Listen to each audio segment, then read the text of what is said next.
Hello everyone, my name is Kwa, and this is the IELTS Listening Prediction Test. You will hear a number of different recordings and answer questions on what you hear.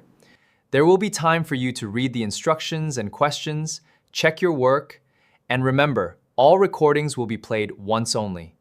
Good luck! Part 1. You will hear a man called Peter phoning a sports center manager about a job. First, you have some time to look at questions 1 to 4.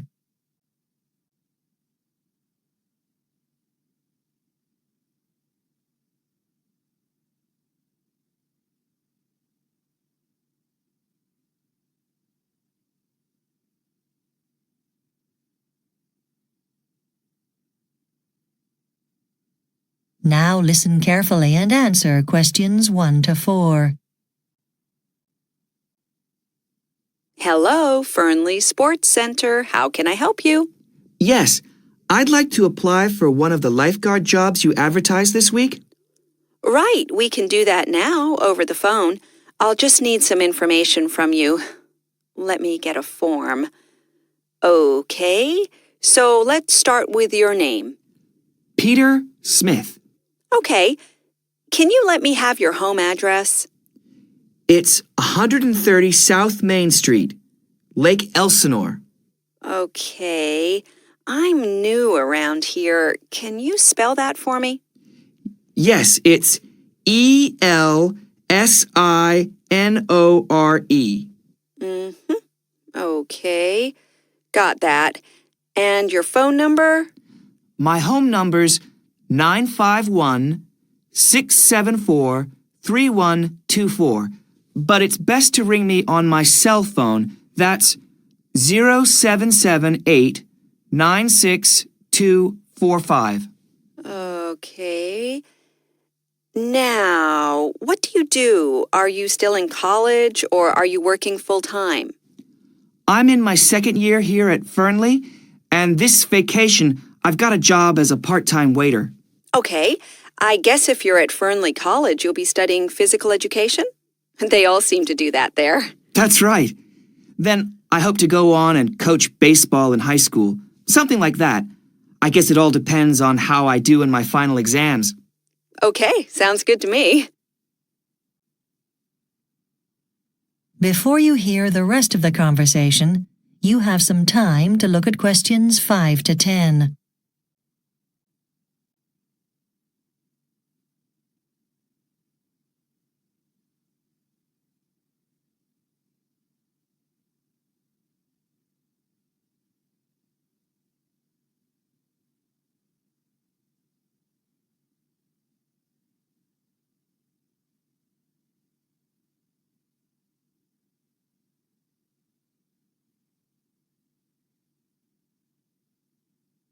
Now listen and answer questions 5 to 10. Now, the next part of the form deals with qualifications. Do you have the water safety certificate? We absolutely insist on that. Yes, I do. So how long will it last before you have to do a refresher course? I took it last November, so it will run out in October. Okay, good. Now, what about work experience as a lifeguard? Well, I've had about 4 months' experience. Which swimming pool was that at? I need to have details of your employer, obviously, so we can get a reference. Oh, it was at the beach here in Fernley. I can get the number of the person you need to contact. Good. And do you have any other additional skills I can put down? You can put down diving. I've done that for a long time now. I'm also keen on rock climbing, but that's not really relevant here. No. Okay. And I need to ask when you would prefer to work. You can choose either Saturday mornings or any time Monday to Friday. We've got enough people on Sundays at the moment. Well, not Monday to Friday, because I'm at the restaurant weekday evenings. Okay. We open at 6. Could you start that early? No, that's fine. I'd prefer that to working late. Okay. Now I need to speak to the committee who run the sports center here, but you should hear back from us pretty soon, and then they'll probably arrange an interview. Thanks very much. Great! Now, before you go, I'd just like to ask you how you found out about our advertisement. We always ask this. Was it from the newspaper or the radio? I heard the advertisement this morning when I was driving into college. I don't usually read the local paper. All right, thanks. Well, that's all. Hope to see you soon. That is the end of Part 1. You now have 1 minute to check your answers to Part 1.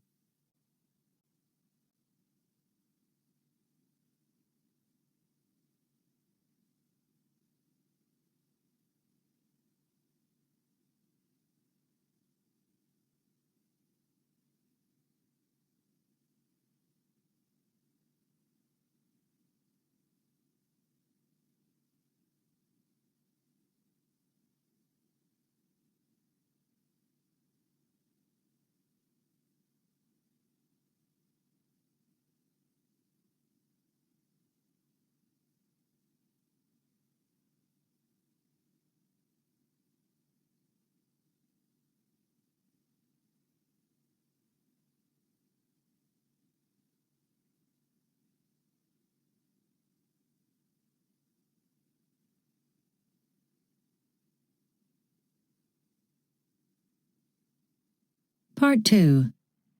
You will hear part of a radio program in which a successful businessman is advising listeners on how to become a self-made millionaire. First, you have some time to look at questions 11 to 16.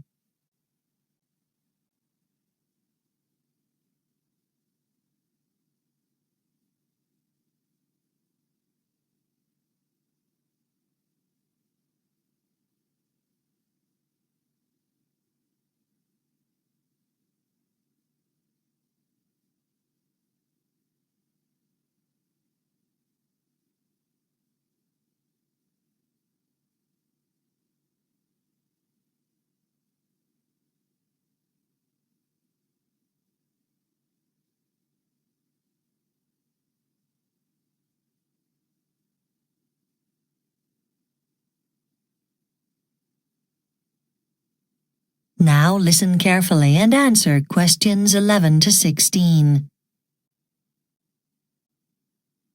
Everybody dreams of becoming a millionaire one day. So we asked Arthur Knowles, who made his millions in the plumbing business, to give the budding entrepreneurs among you a few tips on how to make your first million. Arthur, welcome to the program. Thanks, Sue. So, Arthur, what advice do you have for our listeners? Well, one thing I've heard people say is that when you're starting up a business, you can't afford to make mistakes. Well, I believe in the old saying, a person who never made a mistake never made anything. You can't really predict when you'll make mistakes, and you have to look at them as a positive experience, and one that means you won't make the same mistake again. You need to be able to cope with the world of business. But according to recent American business school studies, believing in yourself isn't enough by itself to guarantee success.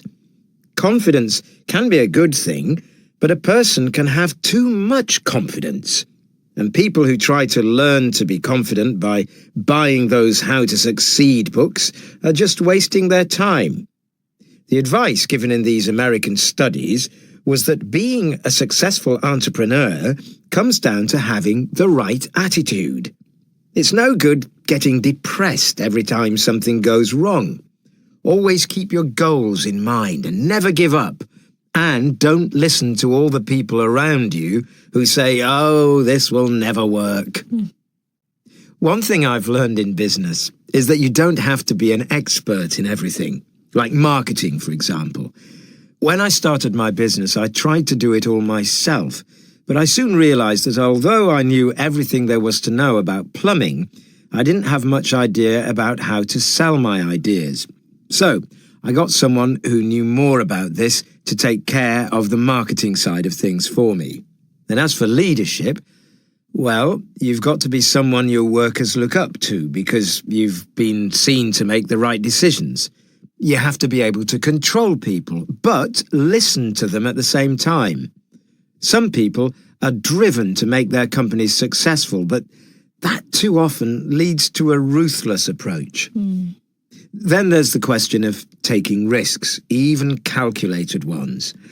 I personally feel it's actually better to tread carefully when it comes to taking short-term risks. You need a degree of vision, certainly, but it's easy to get carried away by your desire to increase profits. And if things go wrong, you can end up losing more than you gain. Before you hear the rest of the program, you have some time to look at questions 17 to 20.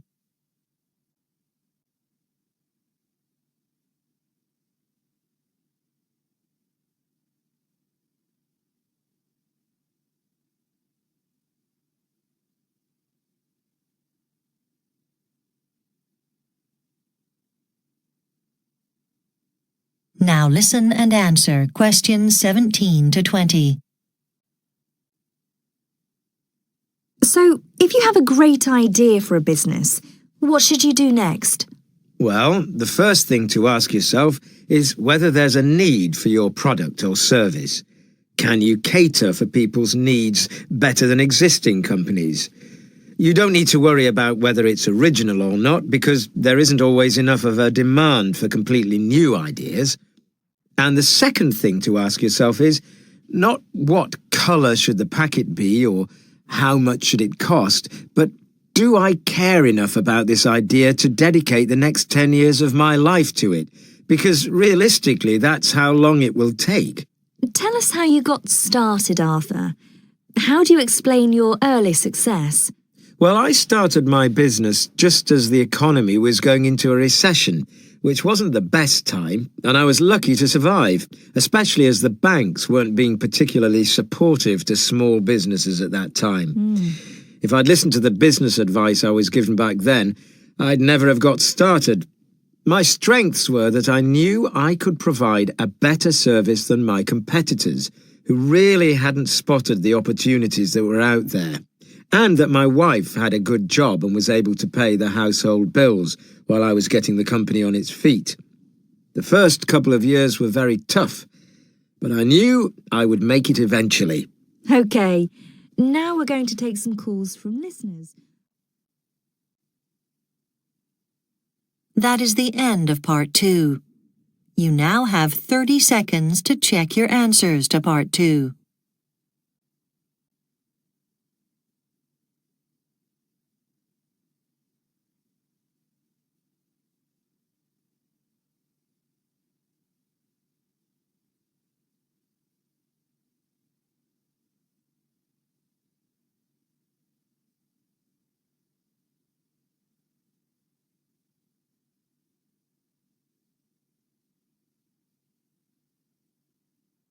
Part 3.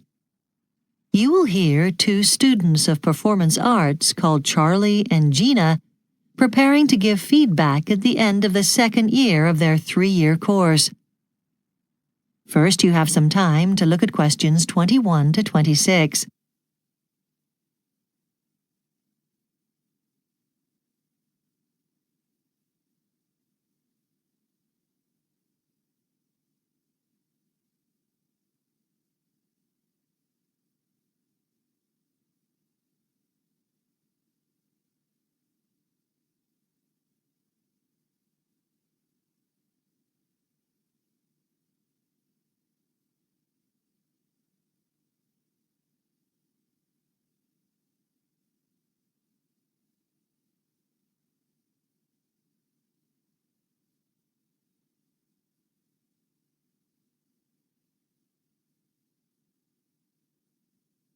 Now listen carefully and answer questions 21 to 26. So, Gina, we've got to give our tutor some feedback on how we feel about the course now we've come to the end of our second year. Is it okay with you if we have a chat together before we go and see him? Sure, Charlie. So, did you choose this university to do performance arts because it's got such a good reputation? That's what hooked me in. Well, there are other good places which I also considered, but when I looked into things further, I was impressed by the connections this course has with a whole range of theatres of different types. So, even though I was tempted to go and study abroad, I decided to come here in the end. And you don't regret it? No, it's been brilliant, especially the options this year. The body and dance option I did for this term has been particularly stimulating. I'm sorry I didn't go for that one too. But I did dance and drama, which was brilliant too. I think the most valuable option I've done was the movement analysis course we did in the first year. Absolutely. It's provided a great foundation for all our other work since then. So let's talk about our work experience last summer. You went to Finland, didn't you? That's right. I was at their National Ballet Theatre. I didn't get the chance to go on stage, but I helped out with sewing clothes for current productions and even with designing some for future shows. It was brilliant. I got to know a lot of students studying at the local dance school, and I may get the chance to go back there next summer. I've been offered more work at the place where I was working in Canada. Great. So what do you think you gained most from the experience? I think I've got much better at controlling my stress levels. For me, it was probably the fact that I learned a lot about collaborating with others rather than working independently. I was lucky to be able to do that in a situation that wasn't too stressful. Also, I had to organise my time well, but I've always been reasonably good at that. That's good. So we've got quite a few things ready to say to our tutor. It'd be a good chance to ask him any questions we have too, of course. I also think it could be helpful to discuss our future plans. For example, what we're planning to do our dissertations on. Sure. I was unsure about whether to focus on globalization in dance or on stage design. I did an essay on globalization in my first year and really enjoyed it. But then I saw a spectacular production at the Royal Opera House, and that settled me on stage design. I know another student who's planning to work on that too, so we can discuss things together a bit. Okay, that could be useful. I'm planning to do something on current trends in contemporary dance for my dissertation. That sounds pretty challenging. It's a big topic. It might not be easy to organise in a coherent way. I've thought about it quite a lot, and I think that'll be okay. And I feel confident about how to write a longer piece of work. I'm in a bit of a panic, though, about how I'll get through all the literature. There seems to be so much. Hopefully, it won't all be relevant. Quite. Before you hear the rest of the discussion, you have some time to look at questions 27 to 30.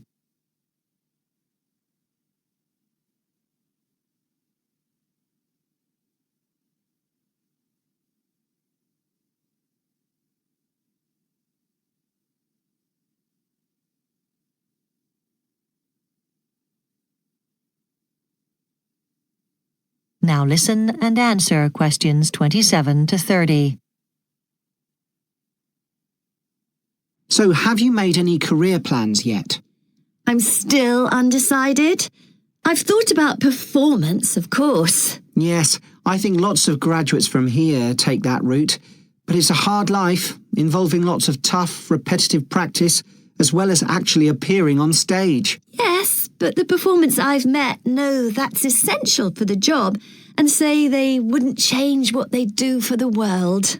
I know lots of graduates go into education, teaching at various levels, but that means doing some kind of post-grad certificate. But I think it would be interesting, rewarding work. I was wondering about theatre management as a possible option. That's what our tutor did before he got into teaching, isn't it? Yes, but he said he quickly realised it wasn't for him. He wasn't earning enough to live on. I can imagine his communication skills are better than his business skills as well. Marketing's a possibility, of course. Sure. I've read something saying it can be an interesting career, though I don't think many graduates go for this. But that might mean there's not so much competition, as in many other fields of dance. Right. So, now shall we make a list? That is the end of Part 3. You now have 30 seconds to check your answers to Part 3.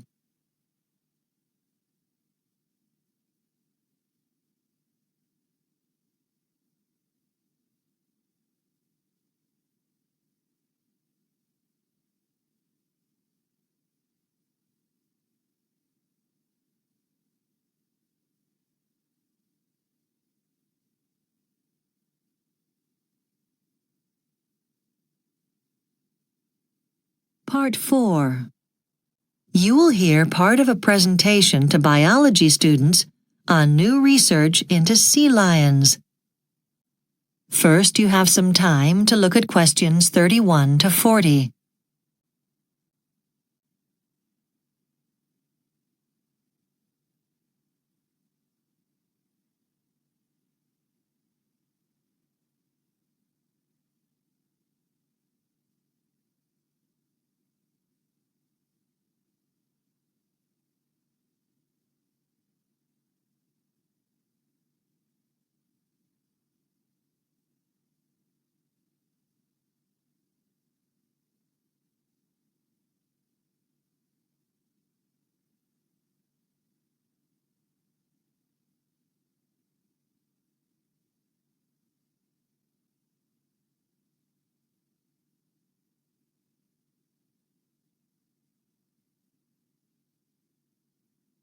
Now listen carefully and answer questions 31 to 40.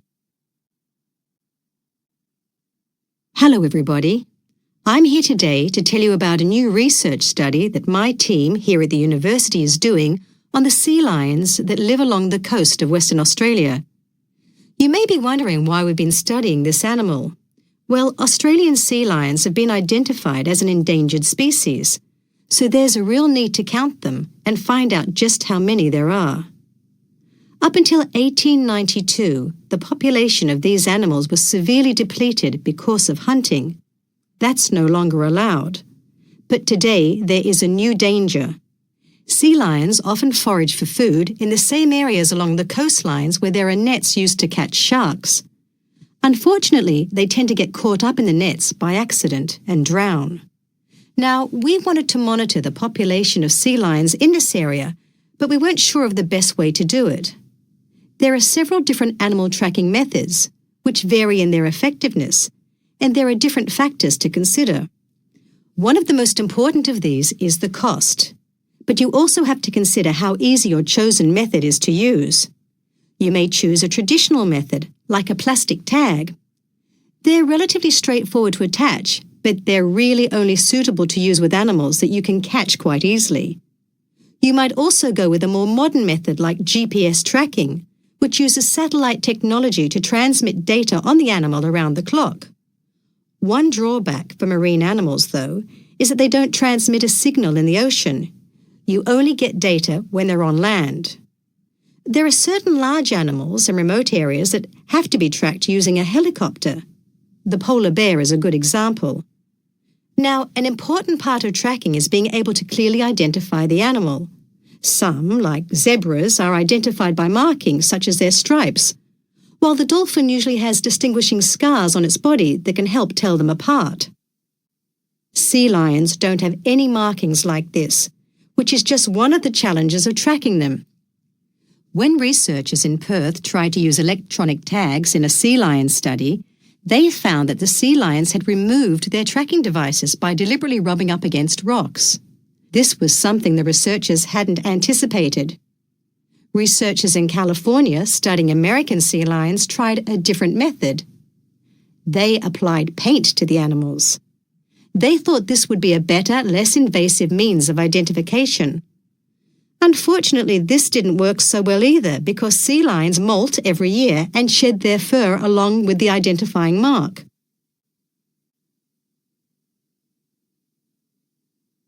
So let's look at our current study.